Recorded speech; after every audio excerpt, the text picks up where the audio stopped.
ao enxergar o perfil dos empregados na nova economia brasileira recente, dos anos 2000, é possível perceber que destacam-se atividades cada vez mais na área de serviços e comércios,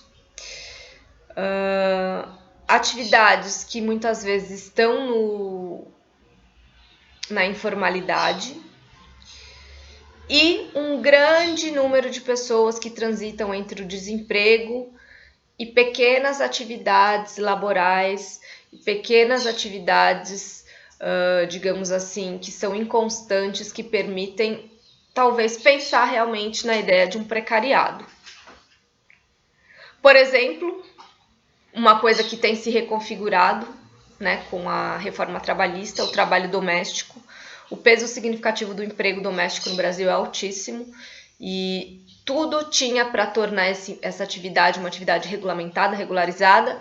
Mais recentemente a gente percebe o desmanche disso. Cada vez mais essas atividades elas tendem à precarização e à informalidade. Também temos aí as ocupações autônomas e primárias, que, segundo as estimativas reais do Brasil, ocupam quase 20% já da nossa fatia de trabalhadores, ocupando atividades autônomas.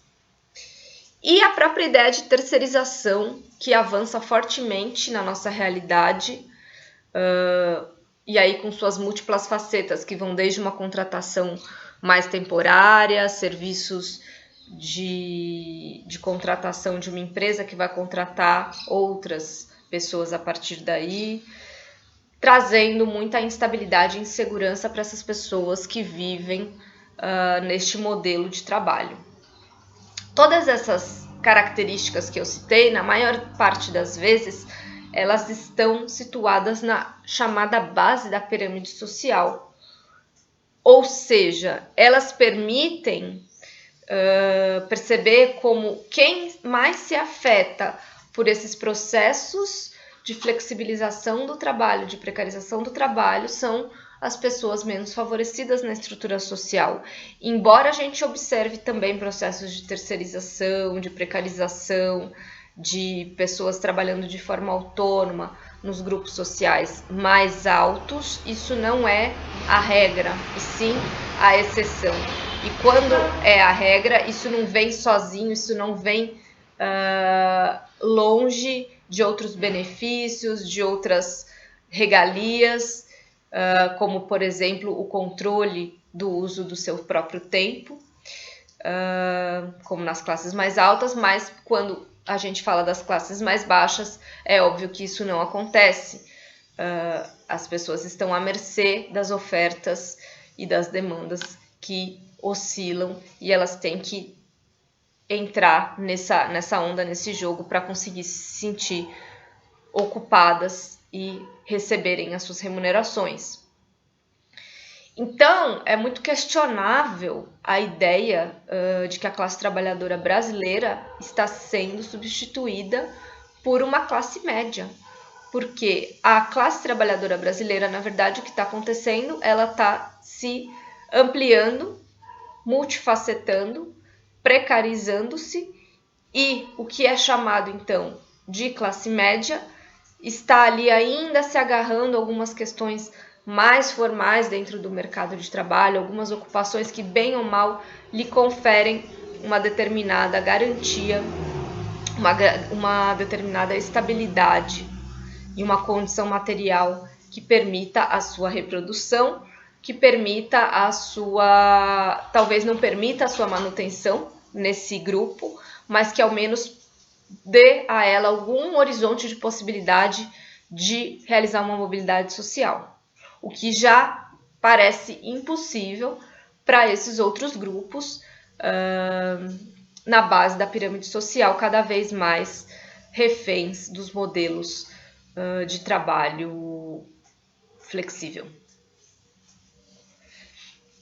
Então, o que a gente percebe mundialmente é como o capitalismo contemporâneo ele tem propiciado cada vez mais sociedades com baixos custos, e isso é uma tendência que vem para ficar.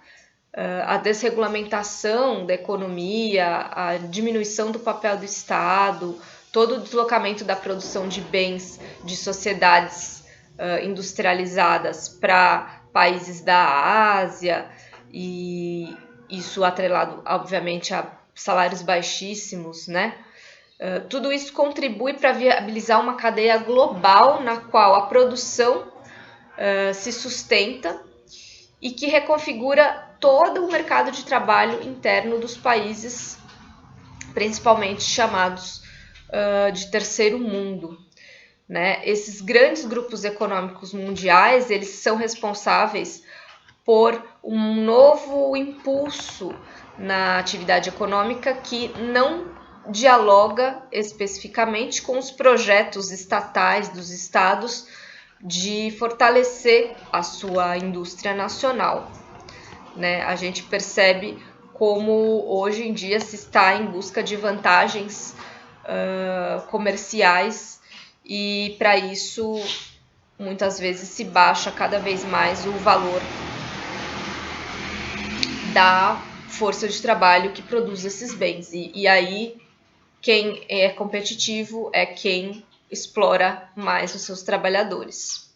Diante desse contexto de flexibilização do trabalho, atreladas a políticas de redução das proteções sociais, que já no Brasil não eram muitas, a gente percebe como, então, grande parte da população acaba indo para esse chamado precariado, que é heterogêneo e segmentado, mas que trata de abarcar boa parte da classe chamada trabalhadora. Por um lado, esse capitalismo contemporâneo permitiu o acesso ao consumo, uma vez que a gente está falando de baixos custos e mercadorias vendidas a preços mais módicos, porque tem gente ganhando menos para produzi-las. Mas, por outro lado, esse consumo ele não foi suficiente, não é suficiente para gerar uma alteração sensível na repartição da renda, para mudar de fato a estrutura das classes sociais. Né? O que se tem, na verdade, é um amplo acesso ao consumo, mas que não reflete numa mobilidade social real, porque só com consumo não é possível falar em classe. Uma classe ela se define muito além dessa configuração de acesso ao consumo. Nessa configuração atual, então, ao invés de identificar no Brasil uma crescente classe média, a transformação do Brasil, do povo, da população em classe média, é mais fácil perceber uma recomposição da classe trabalhadora, que antes era fabril, ou ainda assim já ocupava posições de informalidade, né, de posições mais precárias no mundo do trabalho, mas que hoje se inflou de uma tal forma e se recompôs, tornando-se mais heterogênea e segmentada, com muita dificuldade de construção de uma identidade para uma ação coletiva necessária para a mudança social. Então, mais do que falar em classe média, é preciso pensar quem são os trabalhadores da base da nossa sociedade. Quem são eles, o que eles fazem, quais as ocupações, quais os regimes de trabalho, quais as lutas, quais as reivindicações dentro de cada situação específica, né? E isso não foi só um processo econômico, é importante dizer que dentro da sociedade brasileira isso é um processo político, isso é um projeto político, melhor dizendo, né, que trata de buscar a manutenção da imobilidade social desses grupos cada vez mais agora atrelados com essa possibilidade de flexibilização do trabalho, que não é uma possibilidade que se impõe, na verdade, como realidade e como única alternativa para a maior parte desses grupos. Romper com